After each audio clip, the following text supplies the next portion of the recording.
저도 일반인이에요. 전공자가 과학도 아니고 일반 그 엔지니어도 아니고 그렇거든요. 그런데 누리호의 그 성공이 대한민국의 우주강국 시작이라는데 그 시작과 그게 왜 기회라는데 그리고 왜 그게 우리 미래 세대와 무슨 관계가 있는지 이런 것들을 좀 풀어드리는 역할이에요.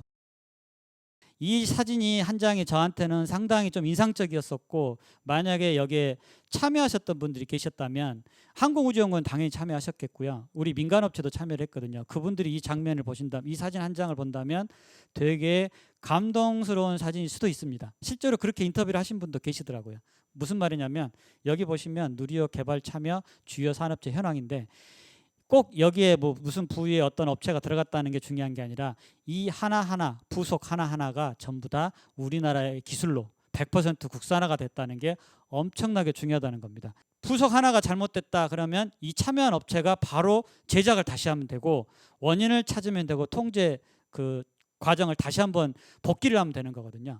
그래서 저희 연구원 항공우주연구원 그 박사급 연구원분들이 250여 명이 투입이 됐고요. 인력으로 기준을 한다면 그리고 주요 산업체는 30여 개 산업체 인력 550여 명을 말씀드리는 거는 아주 주요 핵심 인력 중심으로 말씀드리는 겁니다.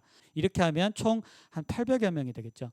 그러니까 일본이나 미국을 보면 발사체 하나를 만들기 위해서 3천여 명이 투입된다고 합니다. 그럼 미국은 어떨까요? 무려 2만 명입니다. 발사체 하나를 위해서 투입되는 인력입니다.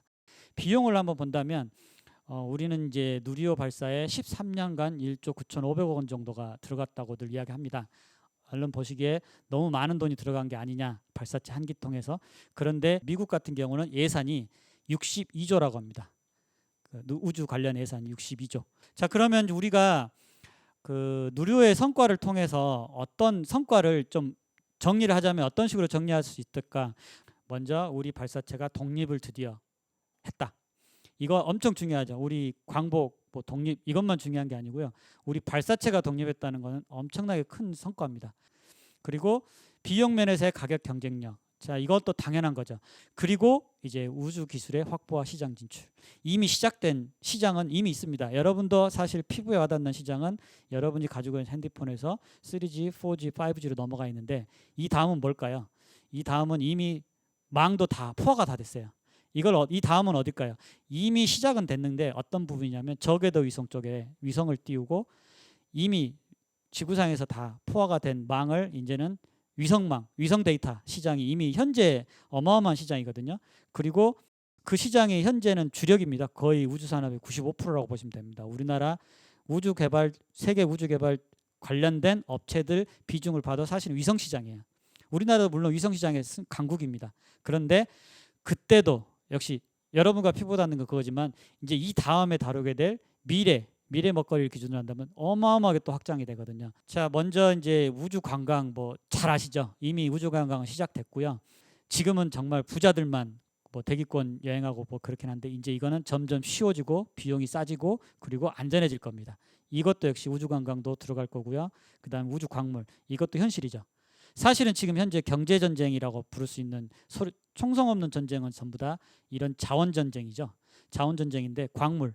지금 현재 지구에 한정된 자원을 넘어서서 히토리 같은 거 지구에 있는 것들도 부족한 자원을 달에 가면 쉽게 구할 수 있습니다. 실제로. 지금 아르테미스 프로젝트가 시작된 계기를 단순히 우리가 우주 개발에 대한 향수가 남아서 시작됐다고 생각하시면 곤란합니다. 사실은 그 비용을 누가 댈까요? 정부 예산으로 하는 게 아닙니다. 아르테미스 프로젝트 실제로 기업들이 다 스폰서를 됩니다. 그 사람들 왜 될까요? 사실 이것들이 관심이 있어서 그런 겁니다. 실제로 달에 가서 가져올 것들이 많아요. 그리고 실제로 우주 탐사와도 미래와도 관련이 있죠. 그래서 이것도 좀 꽤 중요한 내용이고요. 우주 인터넷 지금 당장 현실은 아니지만 중계기가 없으면 우주에서도 중계기가 없으면 통신이 안 되거든요. 어차피 화성까지 가는데 최소 6개월에서 8개월이 걸리는데 그 거리를 연결하는 것도 그렇지만 우선 그 인터넷만 말하는 게 아닙니다. 역시 우리 지구의 한정된 자원을 확대하기 위해서는 우주 인터넷 분야. 지금 현재 우리가 이미 알고 있죠. 이미 이 여러분의 핸드폰을 통해서 이게 얼마나 이 위성 데이터, 그다음 무선 데이터에 얼마나 힘든지 이게 이제 정보력이 힘이 되는 시대니까요. 그리고 이제 우주 청소, 우주 쓰레기. 야, 이거 정말 사실은 오래전부터 의외로 많이 알려져 있지만 심각하게 느끼지 못하는 내용인데요. 이걸 아주 진짜 현실적으로 다룬 게 바로 예전에 나왔던 그라비티 영화에서 나왔던 장면인데, 그게 실제 가능한 이야기입니다. 실제로 예전에 뉴스를 보셨으면 아시겠지만 중국이 실험적으로 위성 하나를 파괴해가지고 나온 우주 쓰레기 때문에 난리가 난 적이 있습니다. 그게 현실이에요. 현재 이미 저궤도, 그 다음에 우주 정지궤도에는 우리가 세지도 못하는 숫자의 위성들이 깔려 있습니다. 우리 게 아닌 게.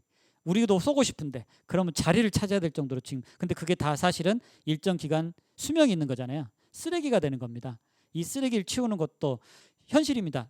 냉정하게 보면 우주 청소, 그다음 기상 관측, 우리가 태양풍 이거 무시 못합니다. 이것도 우주기상대 역할을 지금도 이미 하고 있는데, 전파기지센터에서 국립전파원에서 하고 있는데 이게 점점 더 커질 거고요. 이 역할은 또 전공도 다르고 역할도 다릅니다. 우주기지는 우주 탐사를 다 포함하는 겁니다. 이런 것들을 다 포함하고 연관이 되면 또 우주윤리가 엮이고요. 우주윤리는 또 심리학적인 거, 정신분석학적인 거, 이거 엄청나게 큽니다. 우주인이 지금 화성까지 갈 때 6개월이 걸리고 거기 가서 만약에 돌아오지 못하는 미션을 받은 사람들이거든요. 화성에 간다는 미션 자체가.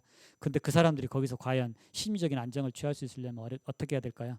역시 철학적인 문제, 인문학적인 문제도 다 같이 풀어야 됩니다. 그래서 실제로 마션 프로젝트 팀에는 항상 의학자만 있는 게 아니라 그 심리학자, 정신분석학자 이런 사람들도 포함이 됩니다. 저도 가끔 과학관에서 설명을 할 때 물어보거든요. 우리 인류가 꽤 우주를 많이 알고 있다고 생각하죠. 사실은 착각입니다. 우리 인류가 나가본 건 겨우 34만 킬로, 지구하고 달이 가장 가까워질 때 34만 킬로를 이용해서 겨우 달까지 가봤을 뿐이에요. 그것도 발 한번 내려보고 이틀 만에 며칠도 안 돼서 돌아온 거잖아요. 이게 전부예요. 실제로는 우리가 인류가 정말 모르거든요.